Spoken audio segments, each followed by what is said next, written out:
Jiraachuun waan guddaadha, jiraachuutti gammadii.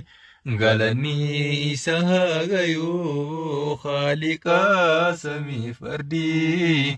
Nama dheeraaf gabaabaa diimaa gurraacha adii. Isumatu razaqaa waahiduu lahadii. Isumatu razaqaa waahiduu samadii. Rizqii garii bal'isee garii itti haphisee. Nama garii furdisee nama garii qal'isee. Garii hiyyeessa godhee kisa duwwaa taasisee.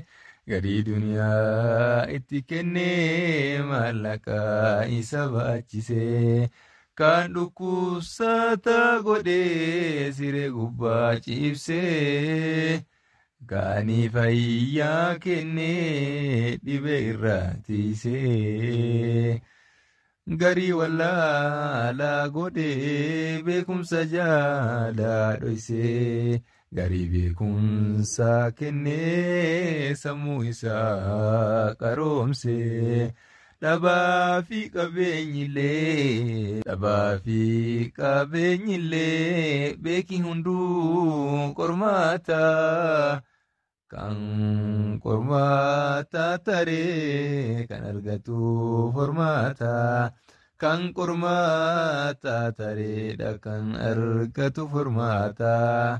Hin qabaa jetteen booniini wanta rabbiin siif kennee. Rabbiin wanta siif kennee ittiin booniin hin jennee.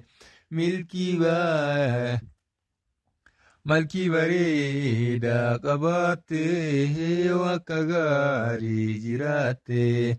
Malkii bareedaa qabaattee akka gaarii jiraattee. Hin booniin lafa dhiittee nama ofii gaditti ilaaltee. Hojii rabbii hin beekanii osoo fagoon of eeyduu. Zeerorraatti deebitaa.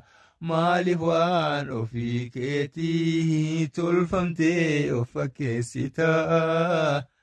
Kasi tolche Haaliqaa jalatti dheessi malee gara biraa dheessitaa. Jiraachuu waan guddaadha, jiraachuutti gammadii. Galanni isa hagayoo Haaliqaa samiif ardii. Nama dheeraa gabaabaa diimaa gurraacha adii.